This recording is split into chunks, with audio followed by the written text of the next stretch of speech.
지난 시간 마지막에 미국의 역사에 대해서 사회복지 역사에 대해서 잠시 언급을 했는데요. 미국부터 한 번 더 잠시 되짚어 보고, 영국, 그리고 일본, 한국에 대한 사회복지 역사에 대해서 한번 배워보도록 하겠습니다. 미국 같은 경우에는 17세기 영국에서 미국으로 이주한 청교도들에 의해서 개인의 자립정신과 개인주의 정신을 가지고 출발해서 전통적인 정신이 사회복지 발달 과정에 큰 영향을 주었다라고 할 수 있습니다.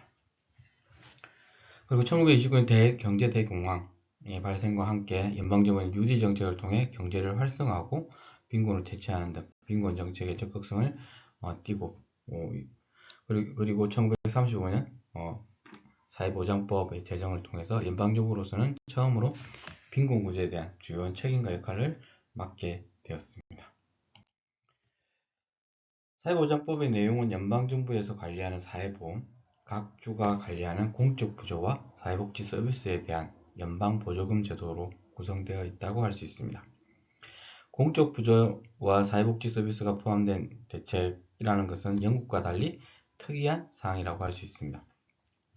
1963년 존슨 대통령은 위대한 사회를 표방하며 빈곤과의 전쟁을 전개하였고 각종 사회개혁 정책을 마련하여 그 중에 대표적인 게 헤드스타트 운동입니다. 1965년에는 65세 노인을 대상으로 한 의료보험인 메디케어가 도입되었고 70년대 초반까지만 해도 사회보장제가 확대되었지만 1980년 레이건 정부가 들어서면서 시장경제 위주의 정책으로 전환, 그리고 사회복지 지출을 좀 작은 정부 이런 이야기들을 하면서 오고 있고, 현재는 생산적 복지를 강조하고 있는 부분에 있어서 점점 그러니까 정부 역할들이 줄어들고 있는 형태다라고 보시면 될 것 같습니다. 이어서 영국입니다. 1901년 엘리자베스 여왕은 구빈법을 집대성하였다고 할 수 있습니다. 구빈법에는 4대 원칙을 천명하고 있는데 1962년에는 정주법이 제정되었는데 이는 교구마다 빈민이 증가함에 따라 빈민이 많이 유입되는 현상을 막기 위한 조치였다고 할 수 있습니다. 1782년에 길버트법이 제정되어 노동능력이 있는 빈민은 실업자로 보고 원내구제가 대신 고용을 알선하고 취업이 불가능한 경우에는 원외구제를 허용하기도 하였습니다. 1795년 스핀햄랜드법은 빈민의 처우를 개선하기 위한 임금 보조 제도로서 최저생활 기준에 미달되는 임금 부족분을 보조해 주는 것을 목적으로 하고 있습니다. 이는 시민의 세부담을 증가시키는 결과를 야기하기도 했습니다. 1832년 개정 구빈법이 제정되었고 스핀햄랜드법의 임금 보조 제도를 철폐하는 내용들이 들어있기도 합니다. 결과적으로 균일 조의 원칙, 열등 조의 원칙, 자업정 심사의 원칙을 갖추는 계기가 되었다고 할 수 있습니다. 1942년 베버리지 보고서라는 것이 발간되는데요. 베버리지 보고서에 의하면 사회보장은 모든 국민으로 하여금 궁핍, 질병, 무지, 불경, 나태의 5대 사회학에서 벗어나기 위한 목적을 하고 있다라고 이야기하고 있습니다. 베버리지 보고서에는 사회보장의 핵심으로 사회보험을 제시하고 있습니다. 1940년 국민보호법, 산업재해법, 국민보건서비스법, 1948년 국민부조법이 제정되었고 이리하여 요람에서 무덤까지라는 사회보장체계가 수립되었다고 할 수 있습니다. 하지만 1970년대 후반에 들어서면서 경제 침체로 복지국가 위기론이 등장하였고 1990년대 중반에 생산적 복지를 강조하는 제3의 물결 이런 것들이 여기에 속한다라고 할 수 있습니다. 이어서 이웃나라 일본입니다. 가깝고도 먼 나라죠. 일본에 있어 사회복지에 관한 최초의 법제도는 1874년 휼구 규칙이라고 하는 것에서 찾을 수 있습니다. 이 규칙은 인민 상호의 동정심, 즉 친족 및 공동체에 의한 상호 부조를 원칙으로 하고 있습니다. 하지만 기대되고 있는 한 부분에서 폐질자, 노약자, 중병자, 13세 미만의 고아를 국가가 구제하는 것에 대한 부분들을 담고 있다고 할 수 있습니다. 하지만 쿨규 규칙에는 자본주의 원시 축적기 빈곤 발생에 대처하는 제도로서 한계가 있었습니다. 그래서 일본 고비품 사상 처음으로 공적 부조 의무주의를 취급한 구호법이 1929년에 제정 공포되었습니다. 이 법에는 그러니까 훌규 측에서 불분명했던 구호기간, 구호내용, 구호방법, 구호비 분담에 대한 내용들을 분명히 명확하게 하고 있습니다. 구호의 대상은 65세 이상의 노년자, 그리고 13세 이하의 유아, 임산부, 질병, 상병, 심신장애에 의해 인해 노무에 지장이 있는 자로 환장하고 있습니다. 그러니까 생계가 안 되는 사람들을 이야기하고 있는 거죠. 제한 부조주의를 이렇게 도입하고 있다라고 말할 수 있고요. 요 구호자 보호 청구권은 인정하지 않았으며 구호를 받는 자에게는 선거권, 피선거권이 없었다. 라는 부분. 일본의 근대화는 메이지 유신으로부터 시작되었고 메이지 유신은 분권적인 영주체계에서 전체적인 중앙집권적 체제로 성립되었고 근대적 빈곤의 형성 및 구빈 정책의 시행되었다라고 할 수 있습니다. 그리고 일본은 제1차 세계대전에서 어부지지를 얻어 급속한 자본의 집중을 진전시켜 독점 자부주의를 확립시켰습니다. 그것은 노동자 계급의 중대와 계급 성장을 가져왔고 자본가와 임금 노동자라는 근대적인 계급 대립이 명확해지기 시작했습니다. 신중산층이 성장했고 하지만 전후에 국제적인 자본주의 모순에 심화된 전후 공황이 발생하게 됩니다. 그 후 회복하지 못하고 불황이 계속되었고 세계공황이 늪이라고 하는 부분에서 빠져들기 시작했죠. 도시에서는 그 기간에 실질적인 실업자가 100만에서 300만으로 늘어났고 농촌에서는 농업공황이 소작민뿐만 아니라 중산층, 중소지주에 이르기까지 심각한 타격을 주었습니다. 이어서 제2차 세계대전 패전 직후에는 전쟁 희생자와 생활 공공자의 생활에 대한 언어 보호가 전쟁 처리적인 과제가 되었습니다. 정부는 점령국 당국의 각서, 구제 및 복지 계획의 건에 대해 기초하여 생활 공공자, 긴급생활 구호 요강이 가기에서 결정되었고 이 시책은 구호법의 다른 자회적이고 구제적 법제를 개성한 것에 지나지 않는다고 할 수 있습니다. 한편 점령군은 일본 사회복지의 비군사와 민주화를 위해 무차별 평등, 최저생활 유지의 원칙을 제시하였고 일본 정부에 구체적인 계획을 지시하기도 하였습니다. 지금 이제 미국, 영국, 일본에 대한 사회복지 역사를 진짜 짧은 시간에 했는데 여기 아마 사회복지 개론이나 이런 부분에서 좀 더 구체적으로 공부하는 시간들을 가지게 될 것입니다. 그때 좀 더 심도 있게 보시면 될 것 같고요. 지금까지는 사회복지의 선진국이라고 할 수 있는 나라의 역사를 잠시 짧은 시간에 봤습니다.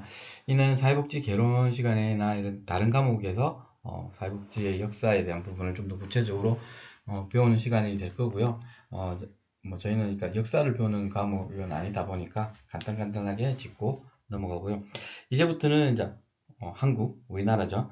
한국의 사회복지 발달은 정근대 사회부터 전통적인 상부상조와 정부에 의한 공공부조가 그러니까 균형을 이루고 왔다.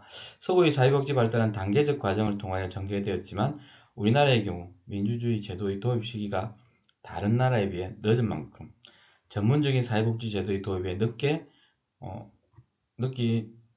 출발하게 되었고 단계적 발달 과정을 나타내지 못하고 그러니까 압축 성장이라고 이야기하죠. 사회복지도 마찬가지로 이런 역할들을 하고 있다라고 말씀드릴 수 있고요.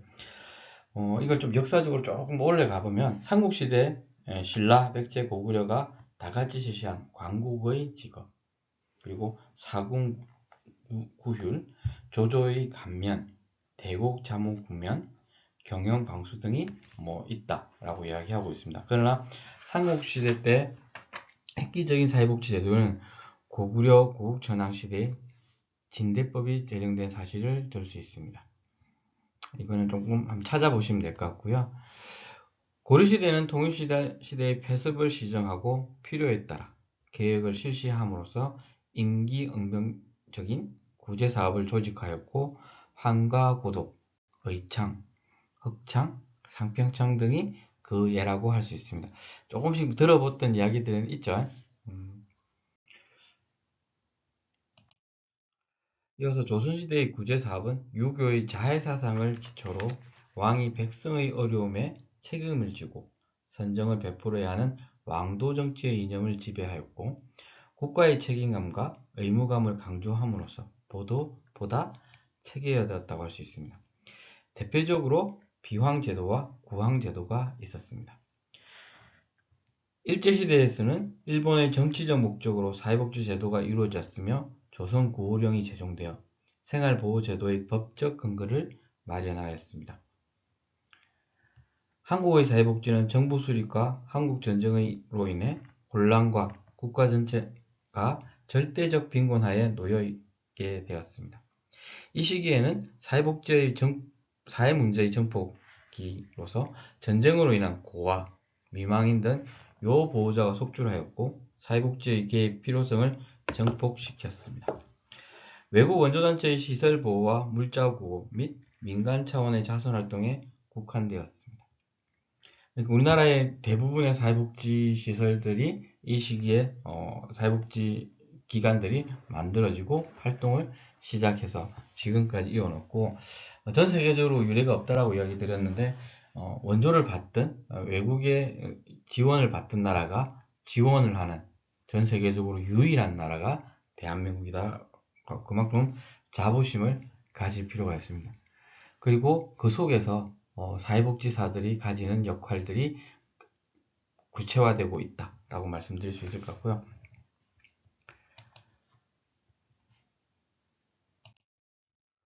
그리고 1960년대 한국의 사회복지는 확대기를 맞이하게 됩니다. 경제 성장으로 인해 소득 격차와 상대적 빈곤으로 인한 사회 문제를 초래하였고 사회복지에 대한 수요가 폭발적으로 증가했습니다. 1980년대 도시빈민 노동자들에 대해 산업재해보상보험과 의료보험이 시작되기도 했습니다.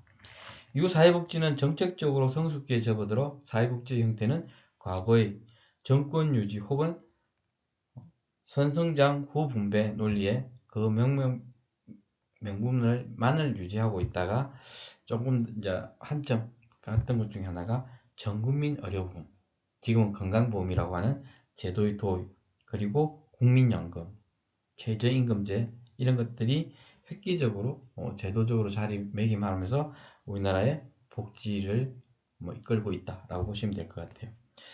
그리고 보편제의 원리와 사회복지 내적인 공고화라는 가치를 한층 더 높이고 있다라고 이야기하는데요. 이게 그냥 물결이 밀려와서가 아니라 끝없는 논쟁, 정책적 실험 이런 것들을 통해서 이게 이제 하나씩 둘씩 만들어가고 있고 대표적인 게 급식 논쟁이 있었죠. 아동급식에 대한 부분 이런 것들을 이야기하면서 그러니까 그때 당시에 나왔던 슬로건 중 하나가 이건희 손자도 급식을 지원해야 되나? 여러분의 생각은 단순하게 생각하면 왜 꼭 필요한 사람한테 지원하면 되지.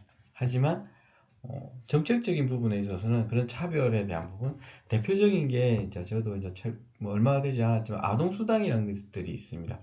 아동수당이 처음 도입될 시기에는 상위 10%는 지급하지 않는 것으로 그래서 그 10%를 이렇게 잘라낸다기 표현보다는 찾아내는 작업들을 하기 위해서 그 10%에 지원하는 돈보다 더 많은 관리 비용들이 지급되면서 그 다음에 바로 전 아동들, 그러니까 대상이 되는 아동들을 전체 지원하는 것으로 바뀌기도 했습니다. 실질적으로 그러니까 관리 비용에 대한 부분. 그리고 조금 더 이제 정책적으로 더 들어가 보면 여러분들이 노인복지관에 가서 그 복지 사업을 어떻게 진행되고 있는지를 한번 둘러보면 거기에 경제적으로 어려운 사람을 오지 마라. 경제적 어려운 사람만 온나? 라고 하지 않고 있죠. 누구나 와서 그 프로그램을 참여하고 이렇게 할 수 있다라고 하는 부분. 그러니까 뭐 개인이 뭐 바쁘구나 어렵구나 이렇게 해서 못 가는 경우는 있겠지만 내가 가고 싶은데 오지 마라는 없다는 거죠. 하지만 아동정책은 어떤가요? 대표적인 게 지역아동센터인데 지역아동센터는 지금도 많이 완화됐다고 하지만 40%까지는 저소득층 아동들을 데리고 있으라. 그리고 그 안에서 이 낙인 효과가 있으면서 보호자들이 거기에 보내는 거, 아이들이 특히나 가기 싫어하는 이런 것들이 이제 존재하게 되는 부분이 있습니다. 실질적으로 프로그램만 보면 좋은데 거기 가면 뭐 왕따 아닌 왕따를 당하게 된다라든지 이런 부분. 그래서 실질적인 부분. 근데 똑같은 정책으로 하는 보건복지부에서 만든 다함께 돌봄센터는 뭐 그런 내용들이 없어요. 그렇게 왜 차별을 하고 이렇게 하나의 정책적인 부분에서 이런 것들을 한번 계속 여러분들이 배워야 될 부분이고, 이후에 이제 뭐 좀 더 실천적인 부분에 들어가서 살펴보면 이런 내용들을 한번 더 구체적으로 짚어보도록 하겠습니다. 이어서 사회복지 실천 현장의 윤리관에 대한 부분들을 한번 체크해 보도록 하겠습니다. 전문직은 일반 대중과 전문직 회원들에게 가치와 윤리의 기준을 정의하기 위해 윤리 강령을 사용하고 있습니다. 사회복지도 사회복지 전문직이 지향하는 윤리적 가치를 실천하기 위해 좀 더 구체적인 원칙과 지침이 필요하게 되고, 이러한 것이 사회복지사 윤리 강령으로 원칙과 지침을 제공하고 있다라고 할 수 있습니다. 따라서 사회복지 전문직에 몸담고 있는 사회복지사들이 어떻게 자신의 가치를 행동으로 옮기는가에 대한 실천적 기준이 되고 있습니다. 따라서 사회복지사들은 사회복지 실천 현장에서 윤리 강령을 바탕으로 올바른 윤리관을 확립하고 사회복지 실천 현장에서 활동해 나가는 야 할 것이라고 이제 부분인데, 언론상에 사회복지사들의 뭐 비리라고 하기는 조금 그런데, 특히나 이제 사회복지사가 되려고 하는 실습 과정에서의 부정 이런 것들이 뭐 심심찮게 언론상에 나오기도 합니다. 2년 전에로 기억을 합니다. 저희 학교 학생들이 실습을 가려고 할 시점이었, 2년인가 3년 전인가 였는데, 언론에서 대대적으로 부정 사례들을 올리면서 그 내용들을 보면서 저도 심각하다는 생각들을 조금 많이 하고 있습니다. 저 또한 그 사회복지사 협회 부회장으로서 활동을 하면서 느끼는 부분 중에 하나가 뭐냐, 저는 사회복지사로 살아온, 뭐 되고 싶어서 됐지는 않았지만 사회복지사가 되고 나서 22년 이상을 활동하면서 자부심이 대단한 사람 중에 한 명입니다. 그렇기 때문에 여러분들한테 말씀드릴 수 있는 건 뭐냐면, 이 사회복지사가 가지는 명예밖에 없어요. 월급을 많이 받는 것도 아니고, 뭐 그렇기 때문에 자부심 하나 밖에 없습니다. 그런 부분들을 여러분 스스로가 챙기는 활동들을 할 필요가 있다 라는 부분을 말씀드리고 싶고, 2년 동안에 여러분을 단련시키고 나는 사회복지 현장에 가서 일을 하겠다라는 마음을 가지고 있다면 전문가로서의 역량들을 향상하는 노력들을 꾸준히 할 필요가 있다라고 말씀드릴 수 있을 것 같습니다.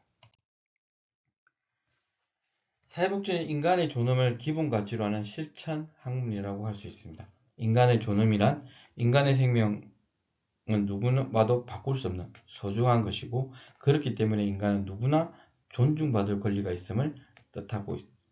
따라서 인간에 대한 지식과 사회복지 실천 기술에 앞서 무엇이 그들을 돕기 위해 올바른 결정이며 누구를 도울 것인지, 어떤 것이 그들을 돕기 위한 올바른 결정인지, 그 결정은 누구를 위한 것인지, 또한 어떤 것을 최우선의 가치로 삼을 것인가에 대한 철학적 고민이 필요합니다. 이 철학적 고민은 조직적인 형태, 국가적인 차원의 고민도 중요하지만 여러분 개개인이 이것에 대한 답을 가지고 있어야 되는 거죠.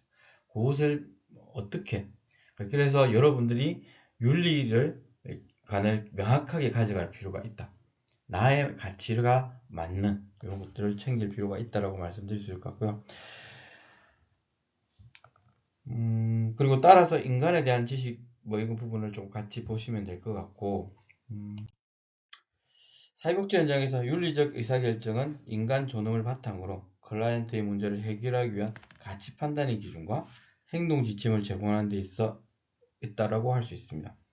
과학기술의 발달에 대한 윤리적, 철학적 사고의 올바른 확립은 바른 윤리적 결정을 하는데 중요한 과제로 등장하고, 그러니까 지금 이제 여러분들이 혹하게 했던 문구 중에 하나가 21세기 사라진 AI가 이렇게 세상의 중심으로 세상의 중심은 사람이겠지만 세상의 중심의 역할들을 하는 많은 직업들이 사라지는 현장 속에서 사라지지 않는 직업이 사회복지사라는 부분이 있을 겁니다. 그런 부분에서 이 사회복지사가 가지는 윤리적이고 철학적인 부분에 여러분들의 핵심적인 부분을 조금 다질 필요가 있고, 윤리적 사고의 능력은 사회복지사가 윤리적 결정이 요구되는 상황을 올바르게 인식하고 어떠한 결정이 바른 행위를 스스로 생각하고 판단하여 자신의 행위를 바르게 선택할 수 있는 능력으로 다양한 가치관이 혼재되어 있는 우리 사회 속에서 보다 바람직하고 옳은 윤리적 판단을 하기 위해 필요하다고 할 수 있습니다. 지금 이제 그러니까 대표적인 게 AI를 사용하시나요, 여러분들? AI하고 친하게 지나는 것을 저는 권해드리고 있고, AI를 어떻게 활용하냐에 따라서 여러분이 꿈꾸는 사회복지사의 삶이 다양하게 그리고 풍부하게 바뀔 수 있다고 생각합니다. 그러니까 예전에는 AI가 가지는 부분에 있어서 이게 특히나 AI를 통해서 사라지는 직업들이 점점점 빨라지고 있다라고 한 거죠. 저도 최근에 들은 것 중에 하나가 법관, 판사 이런 분들이 사라지지 않을까라는 걱정들을 하게 있습니다. 판단에 있어서 AI가 하는 판단이 뭐 아직까지 완벽하지는 않겠지만 그 속에서의 판단을 하고 있다는 것. 그리고 여러분한테 그러니까 조언을 하기 시작했습니다. AI들이. 이런 부분에서 그것을 판단하는 기준. 그러니까 여러분들이 이제 질문을 하잖아요. AI한테. 질문하면 답변이 맞는지 안 맞는지 검증을 반드시 해볼 필요가 있습니다. 윤리란 사회적 존재인 인간이 사회 속에서 여러 사람들과 더불어 사는 데 있어서 필요한 원초적으로 지켜야 하는 도리와 이치이며 규범이라고 할 수 있습니다. 인간은 사회적 관계 안에서 삶의 주체로서 가치와 욕구를 가지며 자아의 실현과 행복을 추구할 권리를 갖는 존재이다 라고 할 수 있습니다. 이렇게 개인의 가치와 욕구는 서로 다르기 때문에 때로는 타인의 욕구와 충돌하기도 합니다. 공동체의 욕구에 부합하지 않는 경우에는 인간의 서로 다른 가치와 욕구에 부합하고 행위를 평가하기 위한 규범들이 필요합니다. 그러니까 선택에 있어서 그 선택을 지지해 주거나 뭐 아니면 선택을 이렇게 기준을 제시하는 이런 부분들의 규범들, 그리고 앞에서 이야기했듯이 충돌, 욕구의 충돌, 이걸 어떻게 풀까요? 충돌하게 되면.